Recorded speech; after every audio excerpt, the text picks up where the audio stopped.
Bezos balls. Bezos ball sack. Huh?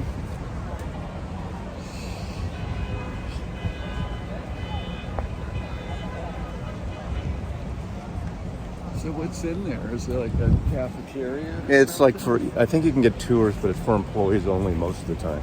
So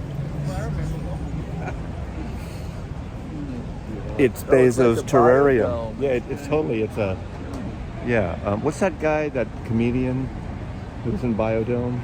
Biosphere? What's that movie? Pauly Shore. Pauly Shore lives here. Pauly Shore. It's actually quite a gratuity.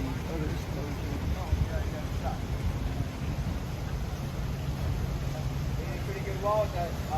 Pretty good with that wall over there. Is it your wall? Yeah. Took him like. Oh, that's cool. That's actually.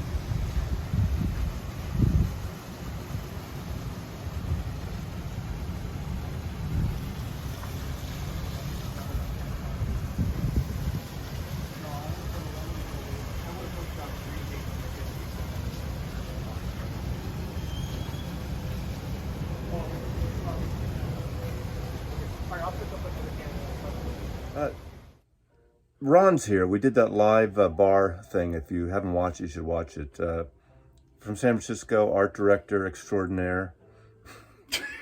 Yeah. Hired. Yeah. Yeah.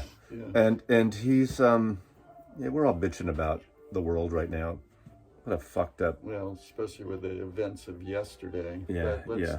talk We're about not going that music. because some wanker will say, I didn't come here for the politics or the mass shootings. I came here for the music, Mazzy. Unsubscribed. That's exactly what they say. Some like 5 people. You know, I do have one comment about that, though, quickly. Okay. So, the other day, I heard, what was the Boomtown Rats song up, I Hate Mondays? I don't like Mondays. Is that like the only hit that band has ever had? Sir Bob. Well, and I get the Sir Bob thing, and, you know, God bless him for what he's done. But that's the irony there, too. He goes and, you know, he's the mastermind behind Live Aid, and as much good as that did. But the only with hit Mitch that he- Ure. Yeah, with Midge Ure. Yes, very underrated. Talk to the people. Yeah, Midge. Do you have any Midge? I appreciate Midge. I have Ultravox. But just the irony that here his one big hit was the most dismal, depressing song, and then, you know, the irony of what happened yesterday is just kind of sad. Yeah, I mean, you can play this song all day long from The Fine Art of Surfacing. I don't like Mondays, and I know it's not all the same, and, you know, let's, you know, find another excuse to protect the Second Amendment. So did they ever have any other hits? I don't think I've ever heard I don't know. another Good question. Boomtown Rats. Those of you in the UK, is Bob Geldof a one-hit wonder in terms of musician-wise? We know Sir Bob is. Yeah, he's a do-gooder. He's a good guy. He's good. I mean, good for him. But We don't know. I don't know the answer to that. Do you? You don't I know. don't. We don't know. I don't think I've ever heard another song by him. He certainly didn't burn up the charts afterwards. Exactly. We Are the World, So we're right? Is that We Are the World? No. The Christmas one. I'm sorry. It's Do They Know It's Christmas? But again, Mitch Ure, and you know, yeah, right? He pulled out. But you know, he's like a good producer. He's a facilitator like me. Right? Now who? Midge. Well, so Midge kind of wrote and produced that. And Mitch got Geldof fucked sold by it. a little bit. He got over. Yeah, it seemed like he didn't get enough credit. But who needs? I mean, So there's a good documentary about the making of that, and there's a scene where, so the government was charging a VAT on the album. So what's that? Their tax. VAT, yeah. So Geldof is at some event that Thatcher's at, and he asked her personally, can you waive the VAT on this because all this money is going for a cause, and she wouldn't waive it. well, let's find the Fuck Thatcher record section. I don't think I have that Pink Floyd, that's the punk right? section, isn't No, it? it's well that too, but it's Roger Waters. Roger Waters lives to fuck off the Maggie angriest Thatcher. man in rock. Is it? Well, he's picked up his. I don't know. He's directed his anger to Trump. I got really tired of Roger Waters' whiny voice. That's why I think I don't love The Wall that much. I like half the wall, just a partial wall. Let's bring the wall down. Tear down the wall, right? That's been, the walls are just have fucked up the world, right? Mm-hmm. The Great Wall of China, the fences too. Fences and walls, and we're just rambling But anyway, here. so it's interesting to look at your collection. How You got to get in well, here. I'm looking at your collection. Oh, okay. Just the variety that it covers, and that's why I was saying with the jazz. I don't remember us. Well, certainly you and I never really talked about jazz very much. Yeah. That was the thing for Brooks and I. Yeah. Jazz shit Brooks and I were into like since the 70s. Yeah, but you and I never really got into. We never shared that thing. But my son is more into jazz than I am. All of 21-year-old son who listens to Coleman, Thessalonius, and he's Mark Thessalonius. His son, if any of you are in Scotland, his son is in college at what college? St. Andrews. St. Andrews in Scotland. 21-year-old. We won't say his name, so you don't want to stalk him or anything. So I think interesting, and you guys have, really dug deep into jazz. I know I haven't talked to you about this whole reissue stuff, but there's been a really I don't know about a shift, but an expansion. A lot of people who weren't into jazz 3, 4, 5 years ago have found through some of these reissue series and semi-audio file, it's grown like tenfold. The records are selling now like through Blue Note Records and Verve. In some cases, are selling more now than they sold when the albums originally were released. Oh, that's interesting. Like these Tone Poets and. It's amazing.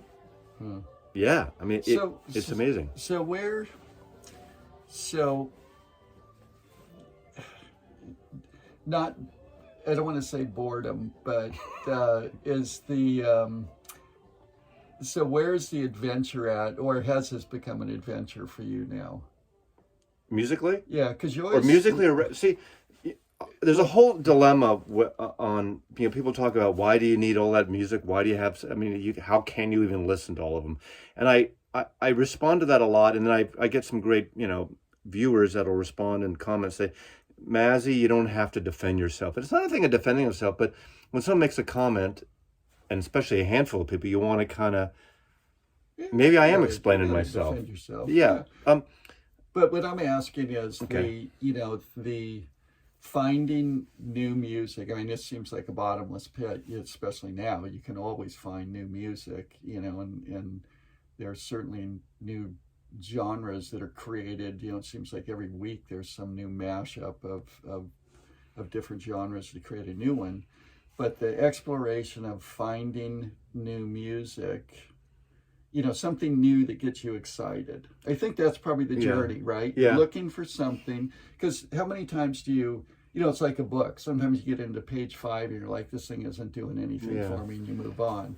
And it's not that it was a bad book, there just wasn't that connection. Yeah.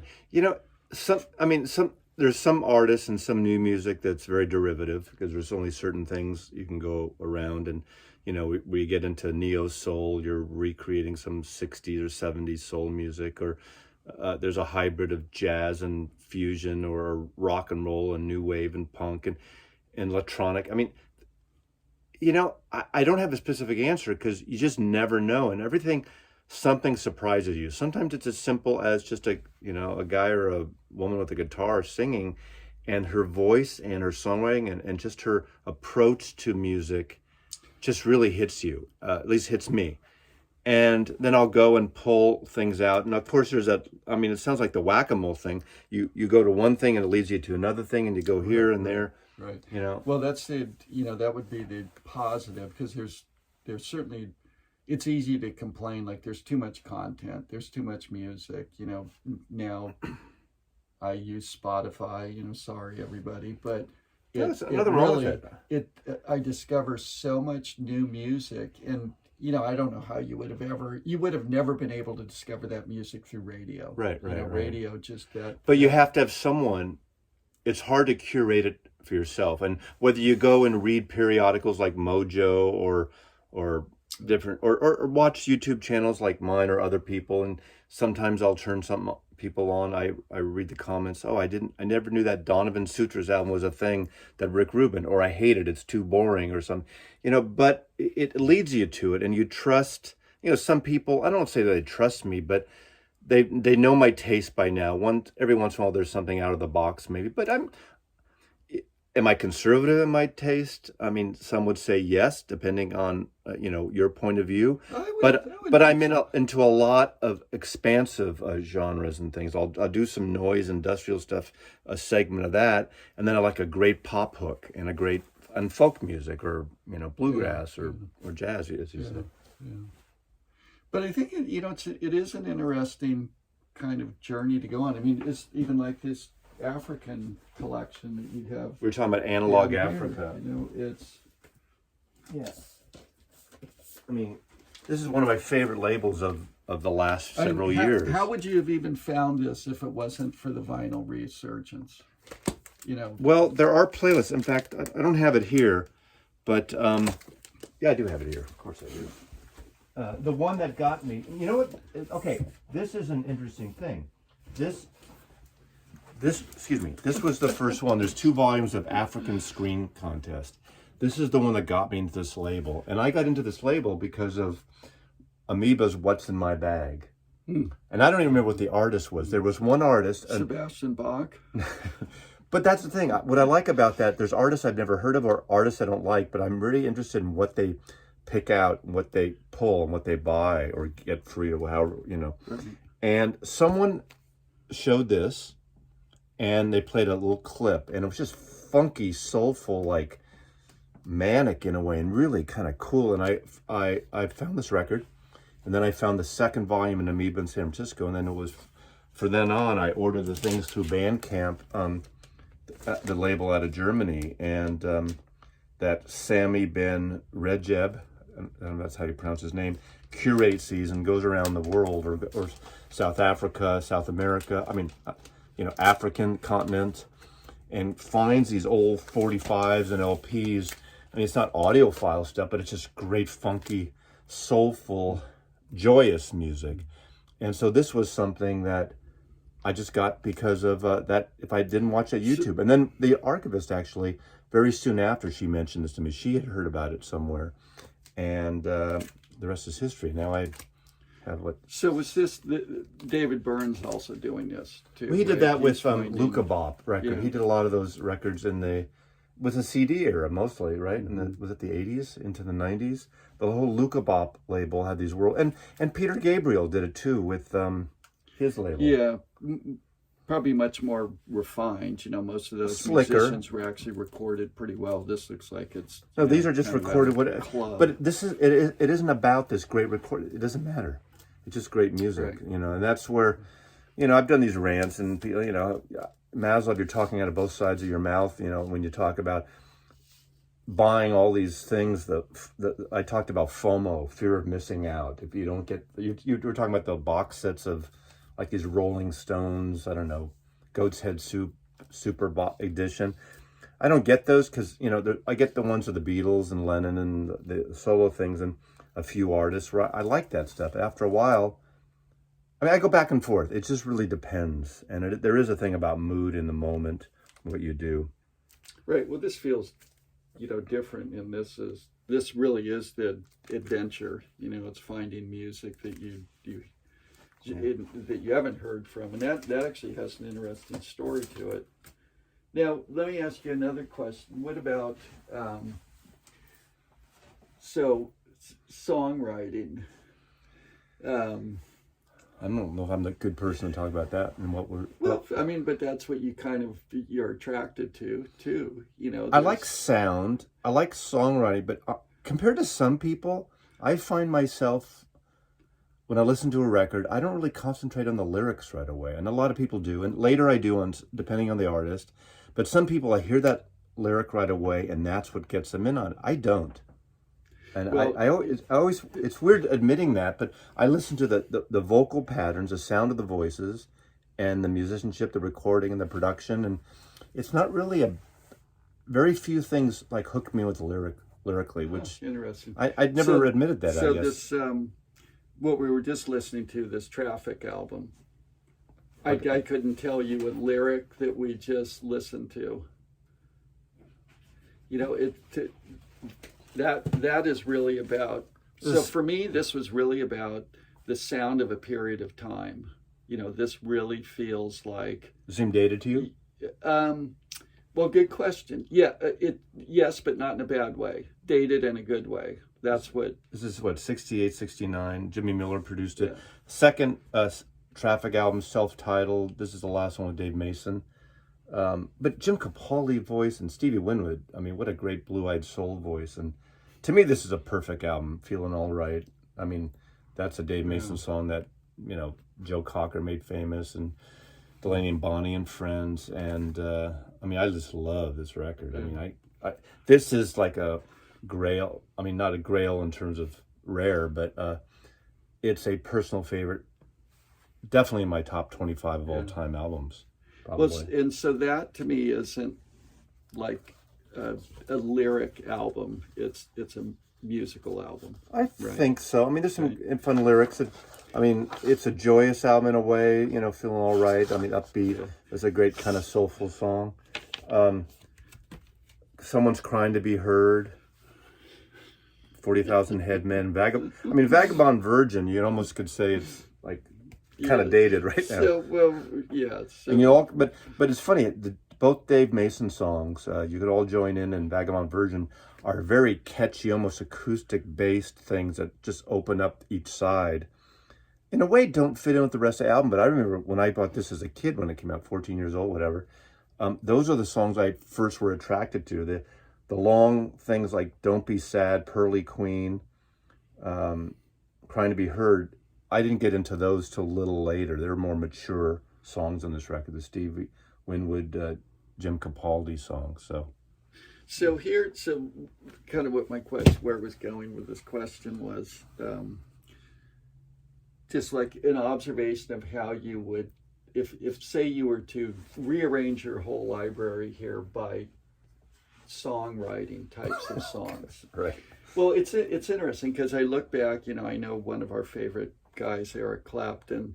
You look back at, you know, his songs, and they're all really just a bunch of nonsense. You know, there's no, like, I can't think of an Eric Clapton song where I'm like, well, that was just kind of a love song that rhymed a bunch of words together. What about the one? What about the one on Unplugged about his son? Tears of Heaven. You know, it takes his son. I mean, as small as it sounds, thing for him to write a song and have his biggest selling album he ever made. Okay, so case in point. Not defending it. It just but case in point. It took something like that to get him to write a song, and that song means something to us because we all know the story and we know what he's singing about. But take a song like "New Kid in Town" from the Eagles.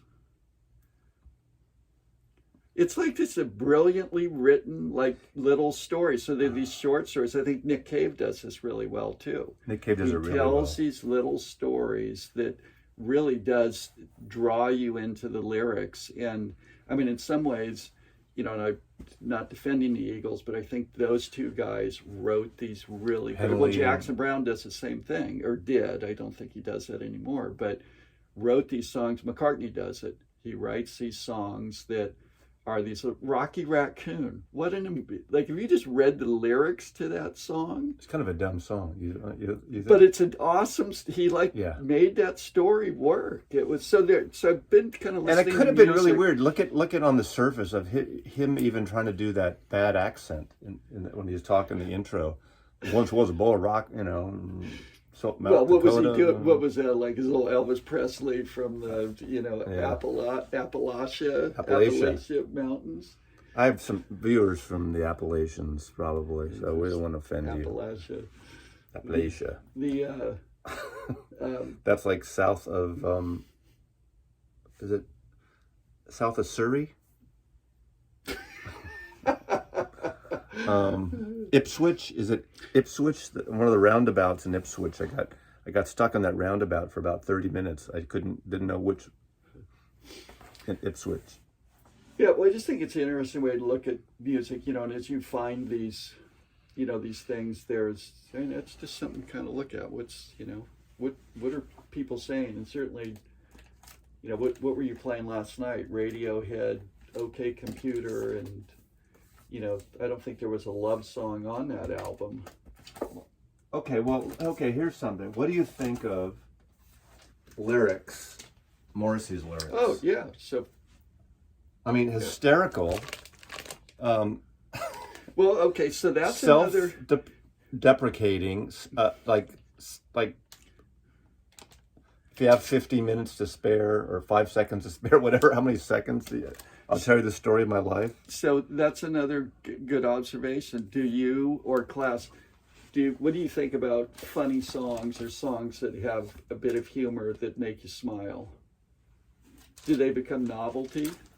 The joke isn't funny anymore. I mean, so one of my favorite Wankers of all time still, and I still like his records, but, problematic. But his songs are great, I think. I still... So what do you think? Do songs that, make you laugh, do they become novelty songs, or do you take them seriously? I don't know about taking them serious. I don't think of them like, oh, that's one of those songs, like it's just heartfelt, and they're personal to him, but also he's very I don't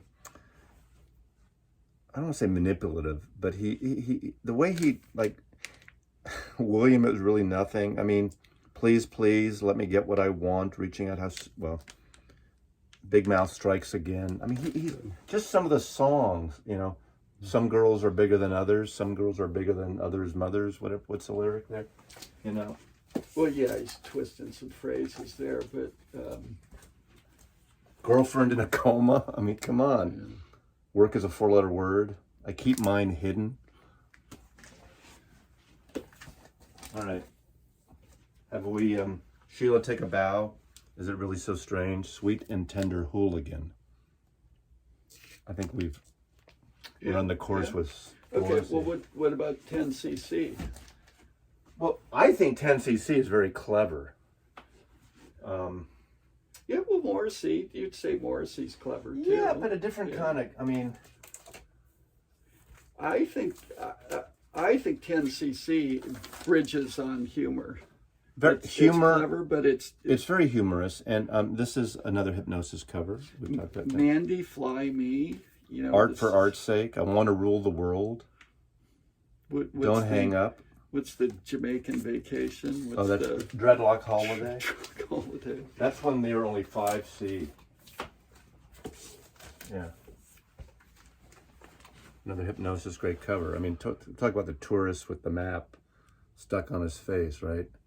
Dreadlock Holiday is a great song. I used to get sort of suspicious of some of these white bands doing the reggae bandwagon, but there's a certain humor here, the way 10cc, 5C, whatever you want to call it at this point, does it there. Yeah, that song, I think they were sort of losing the plot at that point, but yeah, I see them as very smart and comedic. XTC the same. He's pretty clever. He's a clever songwriter. Yeah, I love having these conversations with you, Ron. So when you visit, I mean, we can't go on too long. People get bored, and then they change the channel, and they only after 9.9 minutes 15 seconds they tune out, and we're already at 22 minutes here. It's not like we're talking about bread.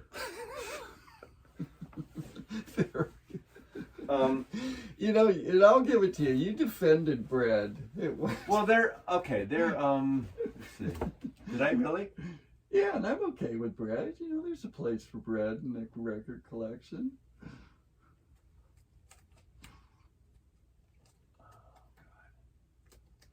All right. That's the. I mean, first they're slick, easy albums. The Best of Bread is all you need. So who produced that? Who produced them? Who produced them? David Gates. He produced the album? Yeah, David Gates. Everything. Now, here's a story, and this is a true story. Record Factory, I worked at a store in San Francisco. This record was huge. We used to sell a lot of it. One day, and this is, I swear, this woman walks in, beautiful woman, blonde woman, and very kind of low-cut type thing.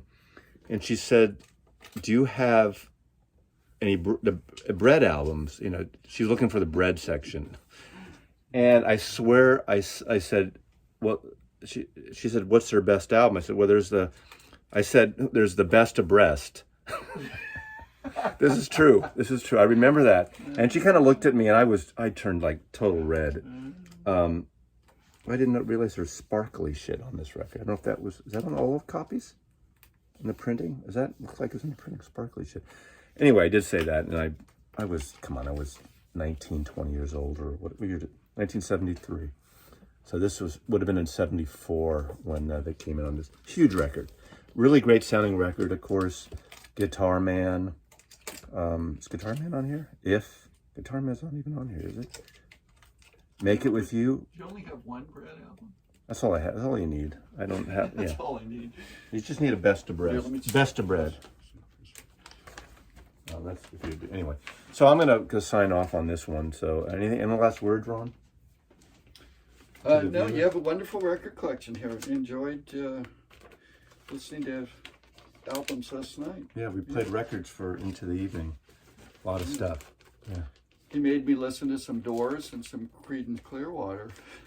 Well, we were talking about like Fortunate Son and the whole political side of rock and roll and the politics and bands I don't even think of. They're so much intertwined, and I wear my politics on my sleeve, obviously, and and I do bring it up because we're in tumultuous times, right? Well, so so I just came back from Venice from the Biennale, and the subject of the show this year was everything we're dealing with, diversity in the environment.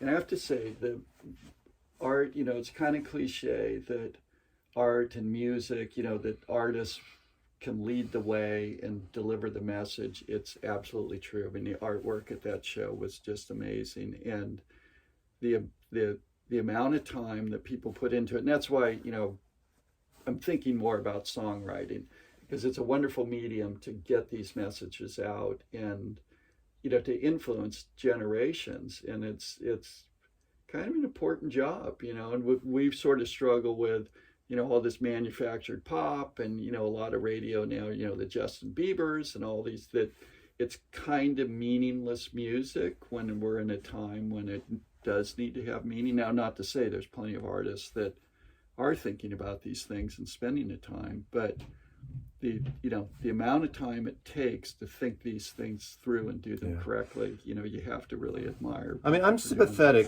to again, I can only speak for myself and my channel, and I do respond. Sometimes I go full on response mode when people are saying, Mazzy, get off, I'm so unsubscribing, get out of the politics and all that. But people have to start speaking up, and I can't believe these people who are defending, that's saying all politicians are the same. Granted, they're a bunch of shit. They all got their hands in some pocket on every side of the aisle or in between over. I get that.